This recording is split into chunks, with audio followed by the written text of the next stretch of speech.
Végre kaptunk egy teljes ruhás, klasszikus Pókember Marvel Legends figurát a pókverzumos animációs filmek alapján. Nincs több melegítőgatya és ballonkabát. Reméljük, hogy végre a hálózást is megfestették. Hát... Sziasztok! Ez itt a The Figurine YouTube csatorna, és nézzük meg a tavalyi Pókverzumban át alapján készült Peter Parker figurát. És igazából ez az első rész alapján készült szőke Peter Parker. Mindegy, a lényeg, hogy a Hasbro végre csinált egy fullos pókember jelmezes figurát. Számomra ez a ruha az Ultimate Classic pókember jelmez, nagyon vártam már, hogy a Marvel Legends kiadja így ezt a karaktert. Ránézésre az arányok jók lettek, ezen a testen igazából csak a lábak újak, tehát az alsó rész, a felső test nagy része újra hasznosított, de majd látni fogjátok ezt az összehasonlításnál. Vegyük is ki a csomagolásból, igazából ez nem egy unboxing lesz, ugyanis már kinyitottam a figurát, azt esetleg akinek megvan észrevette, hogy már fel is cseréltem a kezeket, mindegy, nézzük is meg, vizsgáljuk meg a figurának az artikulációját. Egyébként itt van kivéve a dobozból a belső része, mint láthatjátok azért a Hasbro most sem erőltette meg magát a kiegészítők terén, járt egy pár cserekéz, illetve egy maszkos fej. Így fest a figura, ugye, mint említettem, ez nem Peter B. Parker, a film egyik főszereplője, hanem aki az első rész, spoiler, elején meghal, a sima szőke Peter Parker változat. Nekem nincs meg a legelső kiadás, tehát a ballonkabátos Peter B. Parker változat, de úgy láttam a videók alapján, hogy ez a Hescat, ez ugyanaz, csak át van festve. Viszont így látatlanban simán azt mondanám, hogy ez egy új Hescat, ebből is látszik, hogy mennyit számít a festés. A fej egyébként egy régebbi ilyen ball hinge-en van elhelyezve, ami azt jelenti, hogy azért szélesebb skálában tud mozogni a figurának a feje, mint láthatjátok, jobban fel tud nézni mondjuk, mint egy sima ball jointos. Nézzük is meg, hogy milyen lett a maszkos fej. Nem árulok el azzal a nagy titkot, ha azt mondom, hogy ez ugyanaz, mint az előző melegítőgatyás pókember változat, de majd úgyis látjátok az összehasonlításnál. Szerintem a vállakat jól megoldották, hogy végül ilyen labdaizületes megoldást találtak ki, ugyanis ez hasonlít a legjobban a filmes változathoz, ott is egyébként ilyen eléggé vállas volt Peter Parker. Nyilván ez a megoldás azt is hozza magával, hogy nem lesz olyan nagyon jó az artikulációja, mint mondjuk egy pillangó izülettel, de én adom, hogy ezt a megoldást választották, mert itt tényleg jobban hasonlít a filmes változathoz. Nézzünk meg egy T-post. Az megy neki, picit azért szorosak az izületek. Mozgatható 360 fokban. Biceps izület, semmi különös.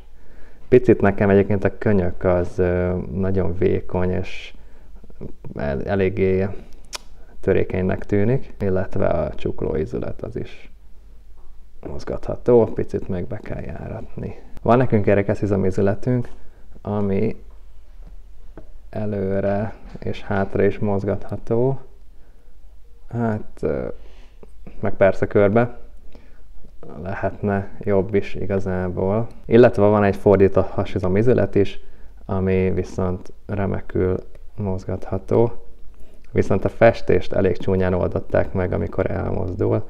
Itt egy ilyen plusz csík van, ami nem a legszebb megoldás szerintem.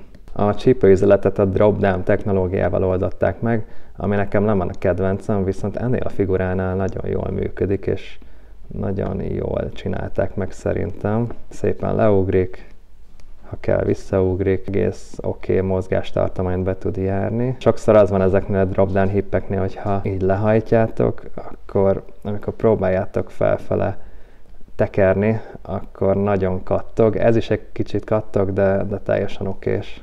Hát érdekel gondban voltam, ugyanis amikor kivettem a dobozból, egyből elkezdtem mozgatni, és itt sikerült egy kis műanyag darabot felkaristolni. Hát igen, előtte hevíteni kellett volna a térdizületet, már hogyha megnézitek, most már tök jól mozog, de még akadós formájában sikerült ott egy kis műanyagot felkaristolnia, mert annyira szoros volt. Vádliforgó, teljesen jó, illetve a bokák is rendben vannak. Egyébként összességében elégedett vagyok a figura mozgathatóságával, illetve szerintem esztétikailag is rendben van a figura. Szerintem eltalálták a filmben látható ezt a hosszú nyurga lábakat, úgyhogy aki azon izgult, hogy milyen lesz vajon az alsó test, az új mold, szerintem király lett. Na, akkor jöhet a várva várt összehasonlítás. Nos, itt vannak egymás mellett, itt van az előző kiadású Peter B. Parker, a mackónadrágos, és itt van az új szőke Peter Parker. Azt már egy elsőre megmondhatjuk, hogy a mackónadrágon kívül itt a hasizom rész is teljesen új. Őszintén szóval elég csúnya itt az alsó hasizom rész. Látszik, hogy a hálózást nem csinálták meg olyan pontosan, mint mondjuk a feljebb lévő részeknél. Ettől függetlenül az látszódik, hogy a fej az teljesen ugyanaz.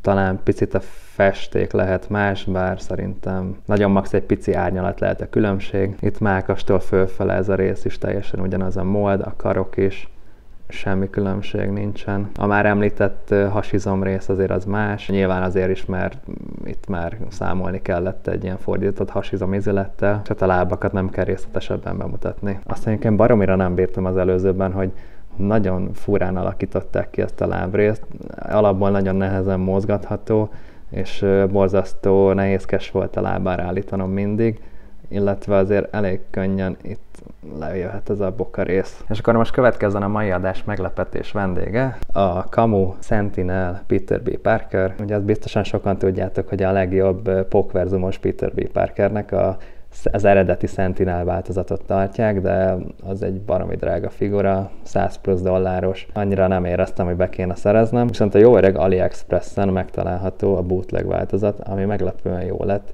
Rengeteg kiegészítő jár hozzá, nyilván nem olyan, mint az eredeti. Azért az arányok érdekesek, hogyha jobban megnézitek. Itt azért elég csúnyán feljött ez a borda rész, de abszolút korrekt a mozgathatósága, nem laza.